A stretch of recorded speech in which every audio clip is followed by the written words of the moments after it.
Все самое важное и интересное за эту неделю. Самый главный праздник, как в Ухте прошел День Победы. Новый ремонт, новый формат. Бережливая поликлиника теперь в Ухте. Дачный рейд пожарный о повышенном риске возгорания на дачах. Победа на лиговском конкурсе. Ухтинские восточницы завоевали россыпь первых мест. И праздник танца. В Ухте выступил легендарный балет имени Игоря Моисеева. Подробности прямо сейчас.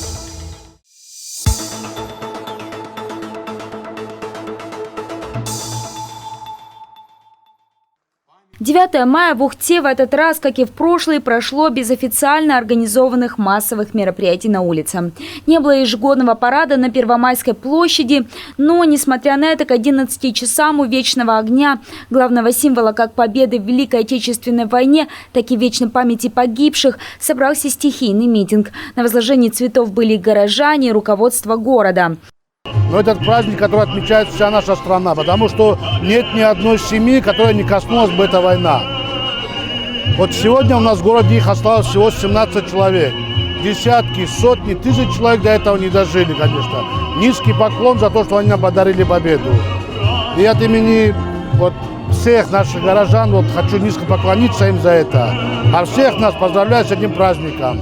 Запретили в этом году одну из самых массовых акций 9 мая – традиционный бессмертный полк. Его предложили провести онлайн, но, несмотря на официальный запрет, некоторые все равно вышли на улицы с портретами героев своей семьи. Это мой дед, как говорится, прошедший 3 войны с финскими, японцами и Великой Отечественной. В 1972, к сожалению, ушел. Вечность. Как говорится, в детстве он меня носил на руках, сейчас ношу я его. Это мои дядя, Тридяй Филипп Алексеевич. Воевал и погиб под Сталинградом. Спиридон Алексеевич, он вернулся, до Берлина дошел. Витязев Терентий Алексеевич, он летчик, летал и погиб под Севастополем в ночном бою. Это моя мама и папа были тружениками тыла во время Великой Отечественной войны. Для них это был святой день, и они передали это как из поколения в поколение. И вот внуки мои тоже приходят, все мы вместе постоянно помним об этом и всегда будем помнить. Продолжились немногочисленные праздничные мероприятия в нескольких городских дворах, у домов, где живут ветераны Великой Отечественной войны. Специально для них концертная бригада исполнила несколько номеров.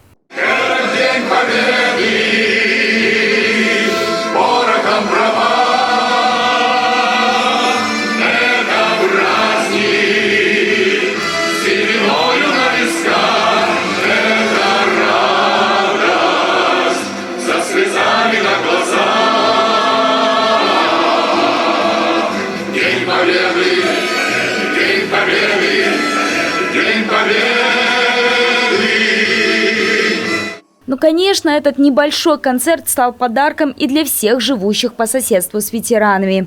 Так, песню «День Победы» концертная бригада предлагала спеть хором.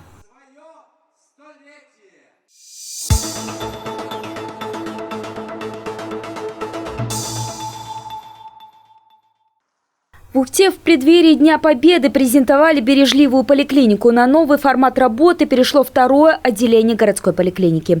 Там сделали ремонт, но, как отметили на презентации, это в первую очередь не внешние изменения, а обновление системы работы. Оценил ее исполняющий обязанности министра здравоохранения Республики Коми Игорь Дягилев. Раньше в такой неудобной позиции просящего пациента приходилось в окошечко просить медработника, который выше находился, дать медицинскую карту, с картой идти уже в кабинет. А сейчас уже в открытых партнерских отношениях можно поговорить с сотрудником медицинской службы, получить необходимую информацию, не требуется уже нести медицинскую карту в кабинет, все по электронным технологиям, через медицинскую информационную систему, всю информацию видит врач, медсестра. Бережливая поликлиника, как отметили на открытии, в первую очередь бережет время и нервы пациента, а также ускоряет процесс приема для медицинских работников. Игорь Дягилев отметил, что ремонт будет постепенно идти по всем этажам учреждения. Процесс этот будут реализовывать совместно Минздрав и руководство муниципалитета при помощи социальных партнеров. Напомним, на такой же формат бережливого производства в 2018 году перешла и детская поликлиника Ухты.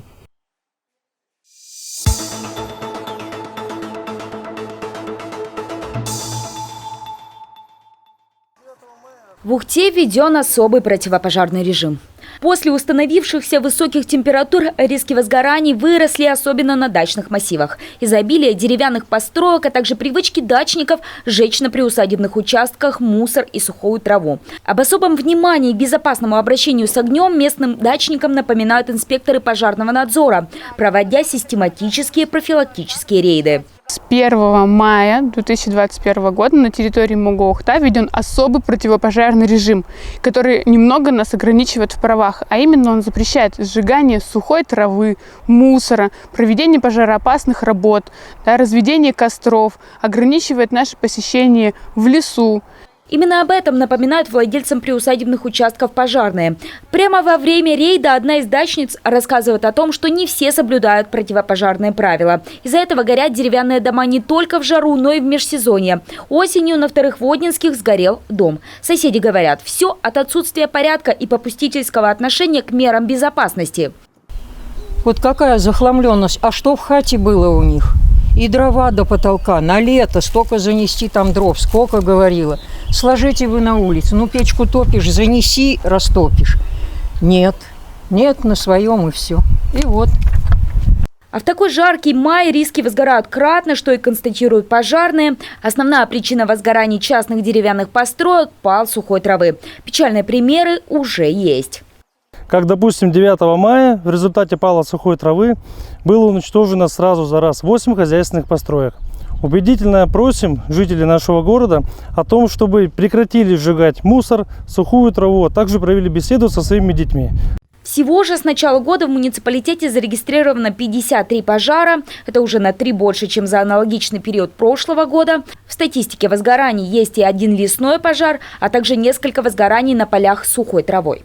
Пожарные напоминают, что согласно букве закона нарушение особого противопожарного режима даже на своем дачном участке не предусматривает такой меры, как предупреждение. Нерадивых дачников сразу будут штрафовать.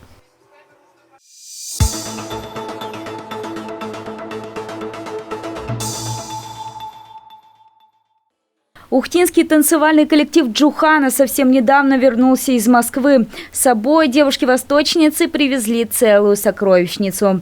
Любительницы экзотической хореографии отправились на крупные соревнования Российской лиги восточного танца. Фактически это был российский чемпионат.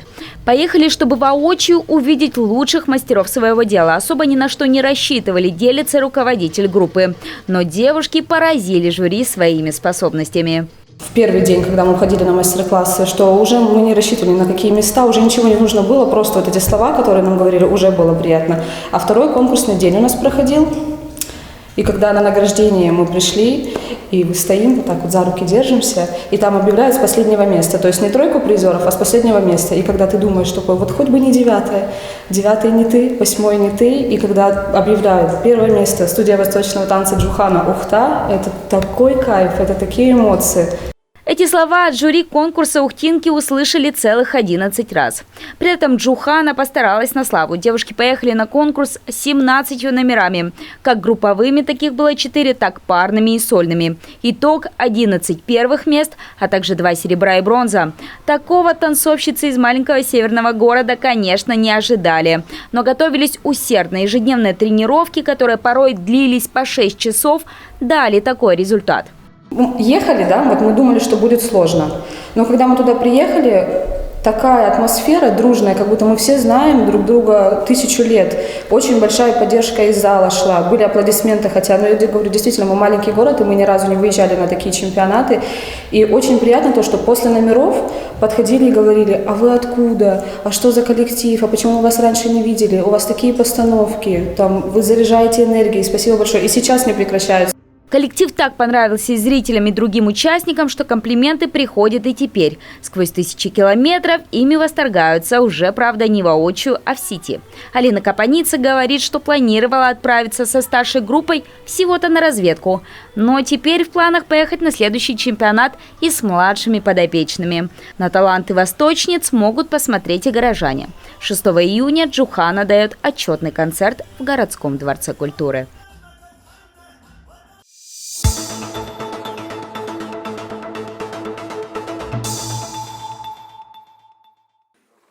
12 мая завершился священный для мусульман месяц Рамадан.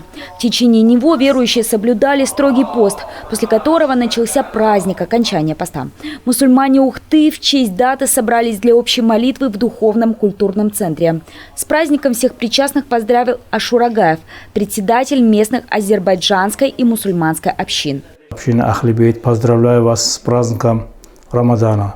Желаю вам успеха, здоровья. Хочу, что Аллах простит наши все грехи.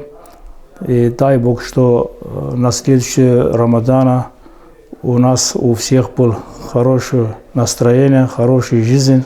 Ашурагаев также высказал надежду, что к следующему священному месяцу Рамадану, а также последующему за ним празднику Ураза-Байрам все представители мусульманской диаспоры были вместе, а пандемия коронавируса наконец-то закончилась. Согласно традициям этого вероисповедания, праздник Ураза-Байрам принято отмечать сообща, но из-за действующих до сих пор коронавирусных ограничений в этом году, как и в прошлом, праздничный намаз в крупных мечетях прошел без скоплений.